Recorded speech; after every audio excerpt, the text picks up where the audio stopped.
Hi, everybody, and welcome to the Intuitive Catalyst podcast. I'm Leilani, your host, and today is a solo episode. I've missed you all. I have been resting and taking care of my spirit for the last month and a half-ish, and I come to you today because I got a very clear message from my higher power, source, God, the universe, however you identify your higher power. I believe that all of these words are interchangeable. And my higher power asked me today to come here and record an episode, and a solo episode at that. And this episode goes out to all of my Earth Angel family. So for those of you who follow me on Instagram, on TikTok, you are probably pretty familiar with the fact that I speak a lot to Earth Angels, about Earth Angels, and I just wanted to have an episode to talk a little bit about what that means. And if this is you, and if it resonates with you, I hope that this information is supportive in some way, is helpful in some way, and perhaps helps you feel a little bit less alone in this experience of being human and not always knowing what is going on. What is happening with us and why are we here and what the heck? And so felt really called to just get on here and have a conversation, just me and you, and, address a lot of the things that in my work supporting Earth Angels, both, on kind of a grand scale, I could say, with Instagram and putting out information that way and getting questions and all of that. But also I work one-on-one with a lot of Earth Angels and just wanted to cover some things that are coming up in this moment that have come up as I've supported Earth Angels. And so hopefully this helps you understand a little bit more about yourself if this is how you identify. So I'll start with what the heck? What the heck is an Earth Angel?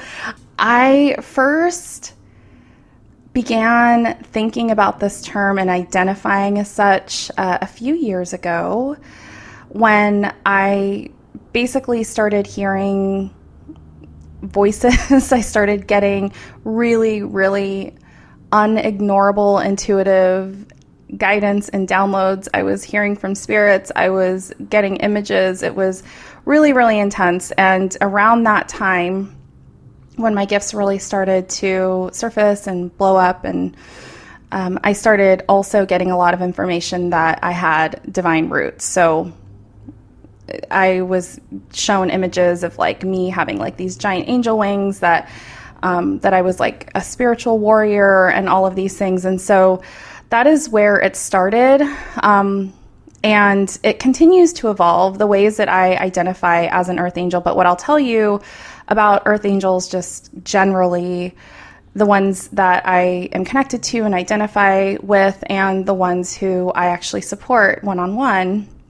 And when I say support, what I do with Earth Angels, it varies based on what they're looking for, what kind of support, but I am a shaman, and so I support Earth Angels in the energetic healing, things like that. But really the core of the work that I do is truly to help people just understand their own spiritual identity and begin to live into that. And most of the time that means helping folks identify and understand their intuitive gifts, because I'm simply a vessel. I am an amplifier of intuitive gifts. And so all I can really do is be of support, and people have to be able and willing to come into their own gifts, because I'm a catalyst. So I'm here. It's a blip. It's like, let me work with you for 3 to 6 months, help you to orient yourself to who you are on a spiritual level, and then I kind of dip out.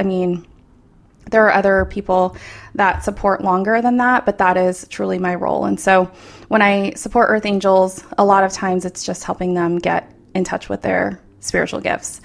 And that's the first thing that's really obvious to me with Earth Angels, is that they have some kind of connection to their intuition or to source, to God, and have some way of communicating in that way. So If you are one who is deeply intuitive, that you get messages or visions or hear things that feel unexplainable, whispers of guidance, angel numbers, like there's so many ways that your spiritual team is trying to communicate with you. But if this is something that you experience, there's a good chance that you also have divine roots and that they're ready to be explored. The other thing that is very common with earth angels is the deep need to either understand or explore or express their purpose. So when I was in a corporate role, and many of you who have been following the podcast for a while know my story, I was in a corporate job.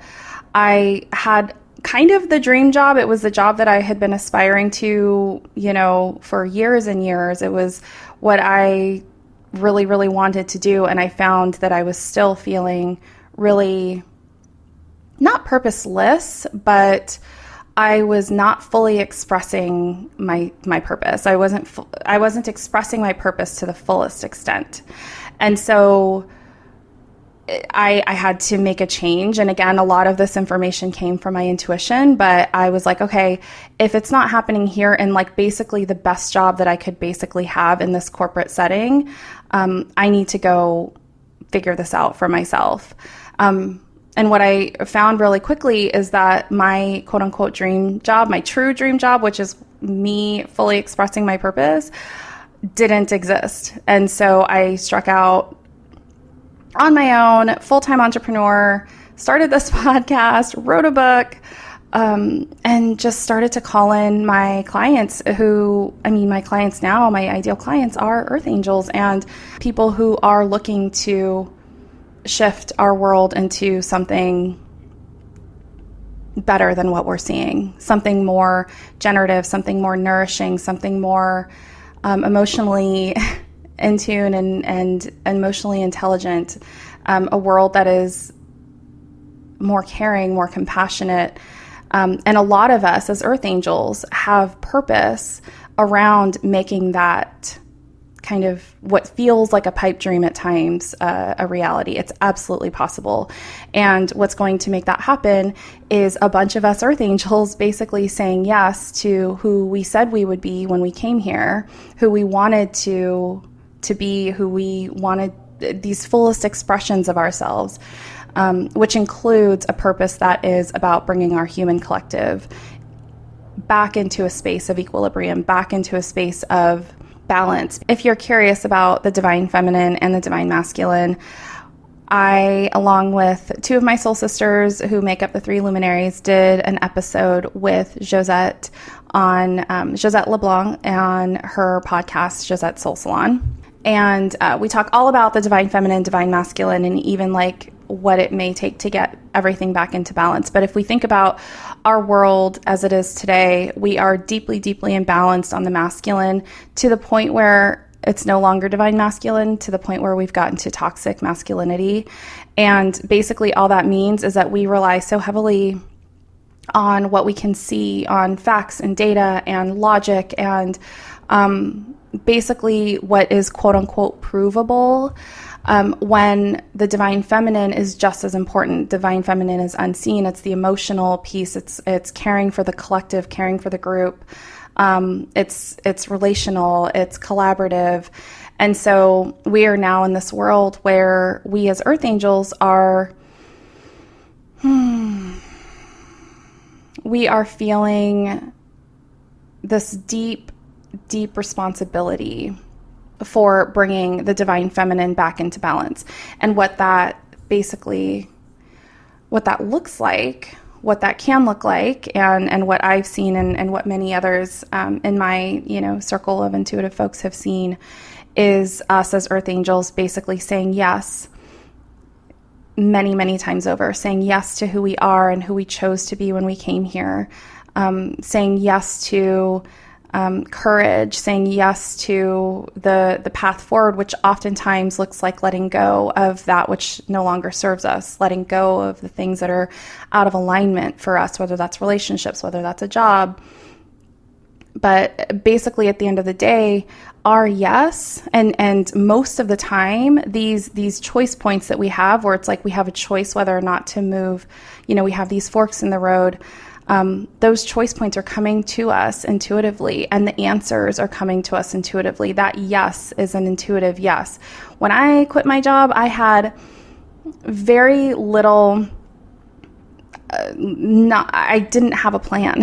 I had my own business that I had been building for a few years, but it was not at a place yet where I could make the same amount of money that I could in my corporate role. So if you look at kind of the masculine aspects of this decision, there is no way that I would have said yes if I was only prioritizing like what I could see with my two eyes, what I could really know to be true in the 3D and the physical. And yet my intuition was the one that told me to leave my job. It was my intuitive information that led me to that. And so what is required as earth angels, as we are in this space of reckoning with really letting go of all of the ways that we have sought quote unquote comfort, the ways that we have sought security and stability, it's based in such a, and I use this term a lot, the matrix. So if you are curious about the matrix, you can go back a few episodes, part 1 and 2 with Josette. We as a collective have kind of bought into this common understanding of what we think security and stability is. And essentially, I'm kind of saying, you got to let all that go, right? It's basically like forget everything you've known and just start trusting your intuition above pretty much everything else, which can feel really scary, right?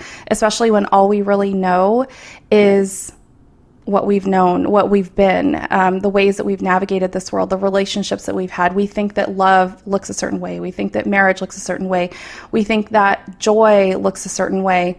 And yet what I have discovered over these last few years of really prioritizing my intuition and that divine feminine and getting that into balance within myself, I have realized that I was not experiencing any of those things, love, joy, pleasure. Like I wasn't experiencing them at all to the fullest extent because I was still prioritizing this matrix-based like security and stability and really only living to a percentage of what was possible because I just didn't know any better. And that's basically so many of us as earth angels, right? And so again, getting the divine feminine into balance, back into balance in our world really requires this yes within ourselves to say, okay, well, first of all, I have to say yes to my intuition. I have to say yes to what I know to be real and true on a spirit level, which is like, for those of us who have been, up until that point before I quit my job, we had been the people who were like, okay, I am the one that everyone can count on. I'm the one that is like stable and secure and I don't go rogue. Like I was like the good girl, people pleasing. That was me. I mean, I was incredibly unhealthy on pretty much every level, but like you could always expect me to be the one to be stable and secure and not rock the boat, right? And so the first thing that we have to do is be willing to kind of shake up our world, shake up our lives in service of that yes to ourselves. And so many of us, earth angels, are recovering people pleasers, recovering good girls, like recovering, good boys, whatever, good people. Like we're the ones that everybody is like looking to, that can count on, that, this consistent yes from everyone and everything around us. But what it really took for me to begin to move into my wholeness as an earth angel was to begin to say yes to myself first and foremost. Ooh, and I got goosebumps all over saying that. So what would it take for you today to say yes to yourself before you say yes to anybody else today? And that can get hard, right? Because many of us have kids. Like, I have a child, and I think so many times, and I'm a single mom, so it's not like I can just kind of say yes to myself and say, Dad will take care of it. I have other like considerations. So it's also about like, how can I honor my wholeness and myself while also honoring like the commitments I made when I chose to come here as well. And so it gets tricky at times. And but for the most part, the ways that I navigate that relationship in particular is like, I cannot be the mom that you yearn for and the mom that you deserve if I am not saying yes to myself first. So there's a lot of compromising. There's a lot of compromising that happens. I am one who, like, if I need to just lay on the couch and rest for a little bit because that's what my soul needs, like, I will give my kid his iPad and, of course, feel guilty about it a little bit. But I mean, it's not an easy process to choose yourself. It's not an easy process to say yes to yourself when there are so many factors outside of ourselves that demand our yes, that often times have commanded our yes. And so it's about saying yes to ourselves. It's about saying yes to our mission. It's about saying yes to Source and the universe and our guides, our trusted guides. And it's not an easy process, right? But what I know about all of this, and what I know about these yeses, is that these yeses that prioritize us bringing the divine feminine into balance, first with ourselves and then externally, our yeses are all about alignment. So every time I've said yes to myself, to anything in the spirit realm, anytime I've said yes to Source, the universe, God, it has always supported me getting into alignment. And what I mean by that is especially in this world that we're navigating that is very much centering what we call the matrix, we are so used to sacrificing our light in service of survival. That's what I'm hearing come through in this moment. We're so used to sacrificing our light in service of quote unquote survival in this matrix-based world. And when I say that, it's like survival can just mean like, well, I got to pay my bills. I have to like have food on the table. Like, and that's an honorable pursuit. It really is. And I did that for years and years and years. And how much of my light did I sacrifice because that was the only thing that I was prioritizing, right? And so what I am really hearing come through in this moment is that you're safe. Right? And I feel that in my entire body. Like, anybody who's listening to this, you are safe. And you get to trust that the intuition, the intuitive guidance, the downloads that you're receiving, that they want you to be free. They want you to be free from this notion that there's only one way to quote unquote survive the matrix, that there's only one way to survive this really imbalanced world that we found ourselves in. And if we're able and willing to choose courage in the moments when a yes is needed,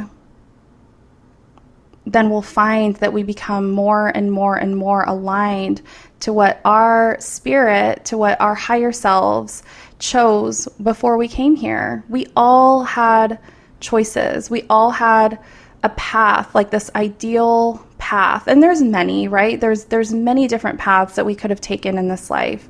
There were many moments where we could have chosen one opportunity over another, one person over another, choosing ourselves over somebody else. Like, there were so many of those. So we have these paths that we discussed with Source, with the universe before we came here. We've co-created these paths, and there's like this highest, most aligned version of our path that if we consistently allow Source, allow the universe, allow God to guide us, then we have this really beautiful opportunity to be our most aligned selves, the self that is most aligned with who we wanted to be, the highest version of ourselves in this life, and the highest version of like our contribution in this life. Because as earth angels, we are absolutely,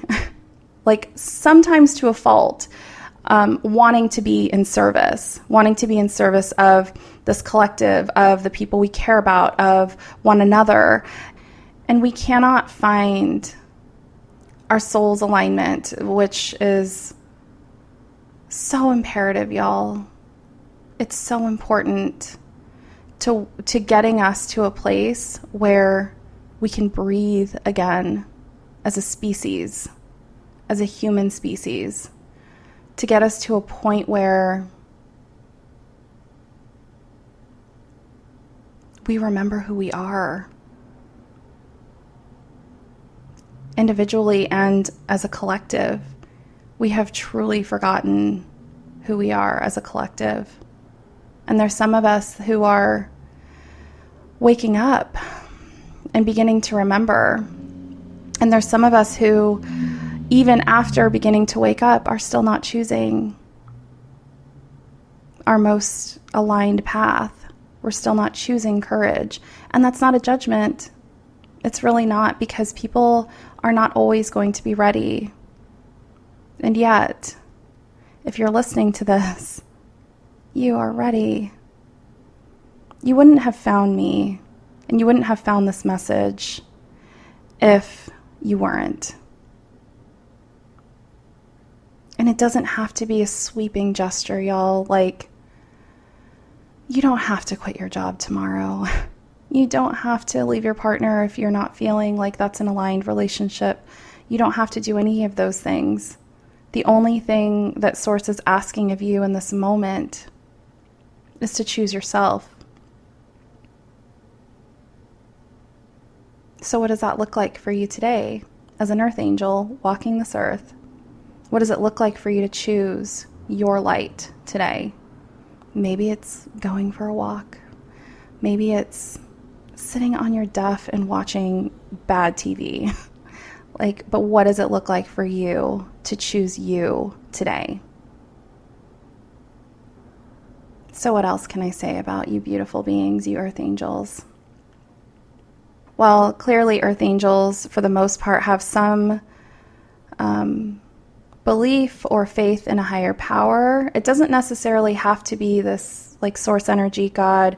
I spend time with earth angels who their higher power and their guiding force is Gaia, Mother Nature, or even like humanistic earth angels who their guiding force is truly like with humans, that the force between relationships is their guiding force. But most earth angels have some alignment to some higher power outside of themselves and feel most alive, most connected, most energized when they feel that connection to their higher power.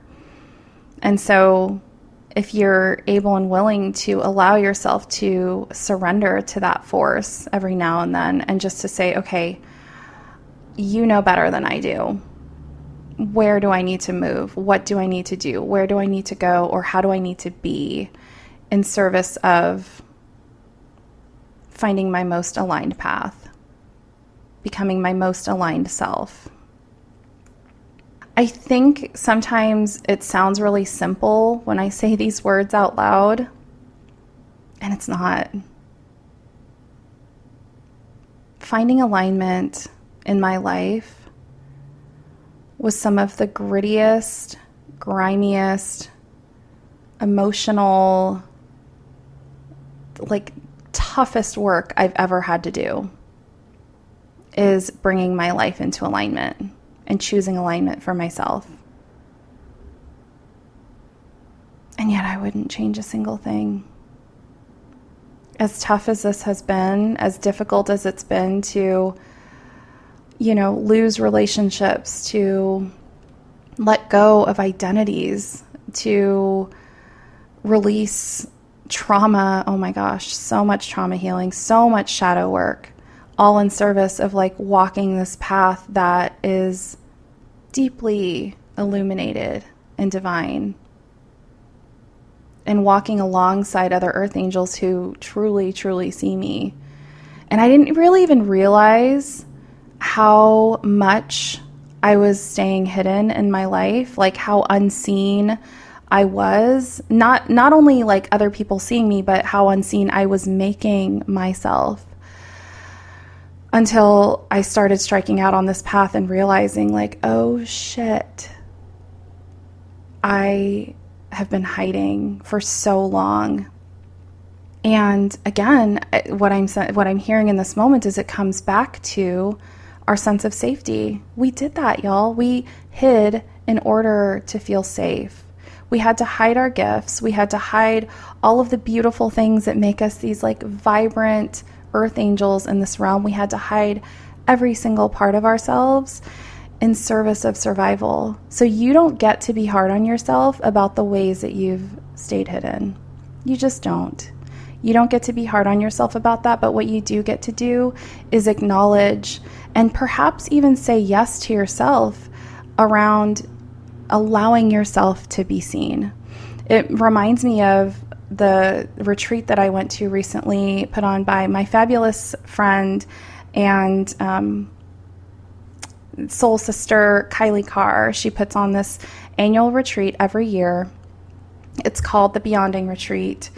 And I'll be sure to put a link in the show notes for that. But there was this exercise that we did, and I came into the retreat just feeling kind of heavy anyway. Just a lot, just navigating a lot. I was going through a bit of a breakup, and I came in with this really just kind of heavy energy. And this one exercise, it was the last evening we were there. It was this fireside release where we had to write down on a piece of paper what we were letting go of in service of our spiritual sovereignty, of like becoming our most sovereign beings. And that to me translated to everything we're talking about here, being our most aligned selves, right? We had to write down on a piece of paper what we were burning under the new moon. I believe it was the new moon. And then we also had to write on a separate piece of paper that we were keeping, like what we were receiving instead, like what we were being filled up with now that we're releasing. And my release was pretty easy. Like it was just the same shit. Like everything I'm telling you about here, it's like I let go of this compulsion to play small, this very like trauma-based response to stay hidden and unseen. I was like, I am ready to let go of this. I truly, truly am. And so I like tucked it away, and I was getting ready to like put it into the fire.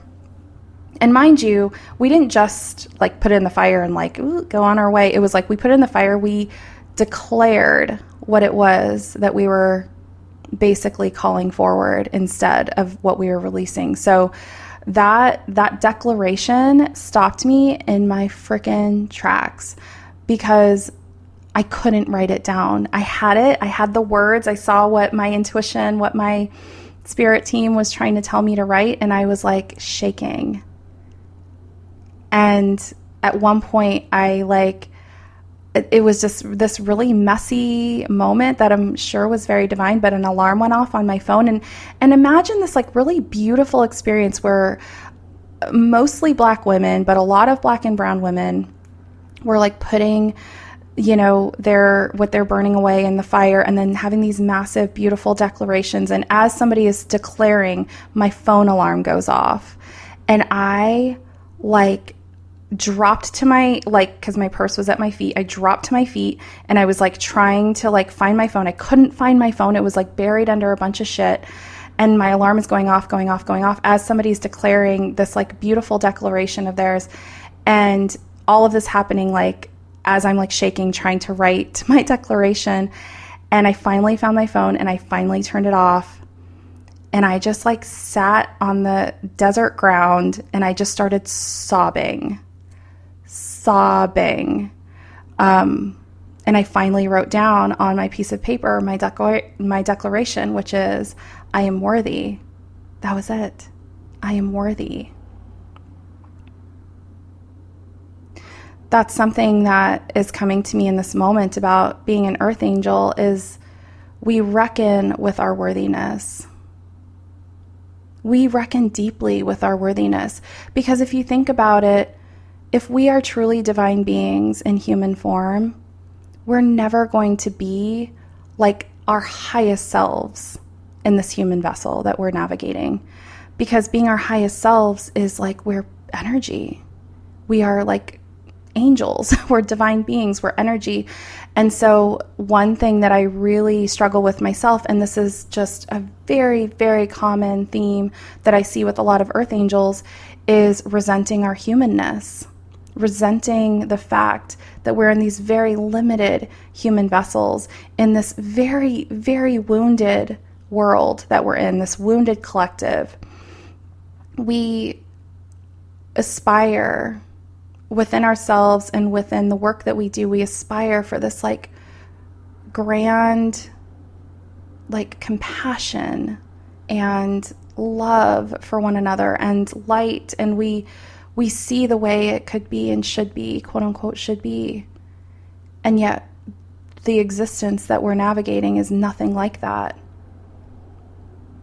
I think that what I see a lot with earth angels and where we get to our darkest place is when we feel like it's hopeless, that we don't have hope here, that there's no hope for our collective to choose light, to choose themselves, to choose their intuition, to choose God, source, the universe.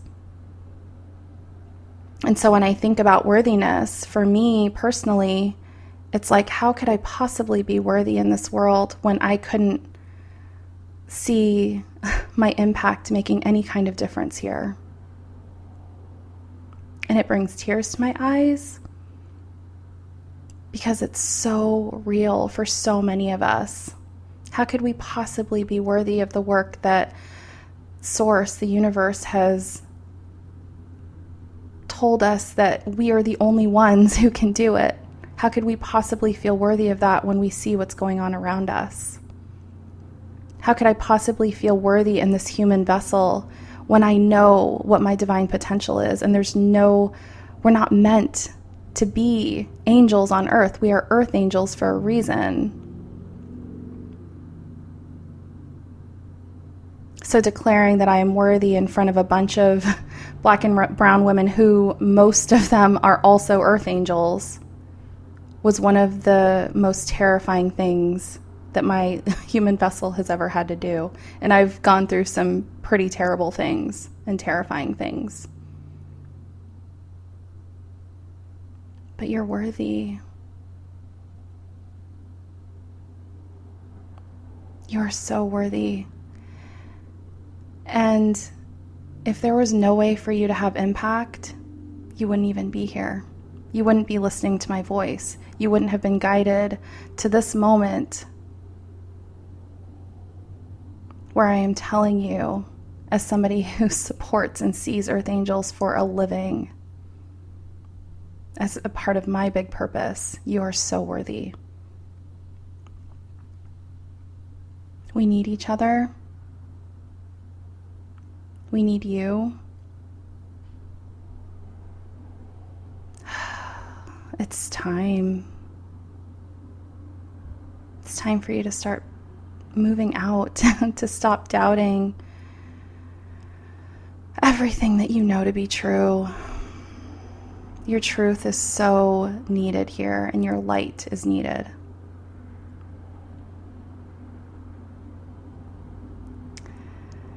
Gosh, I love you all. I love you so much. I'm so glad we're here together on this planet at this time, at this point in history. The universe brought us all here because we're actually going to make a difference. We already are. We already are. It's just time to believe it.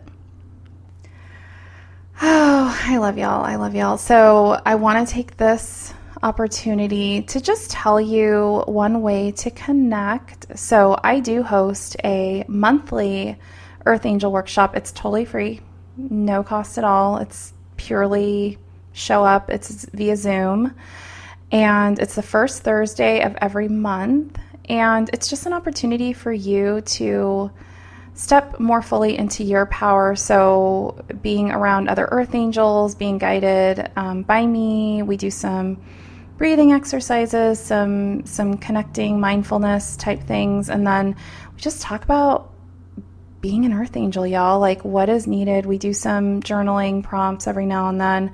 It's just really lovely and an opportunity for you to connect with other Earth Angels as well. So please join me.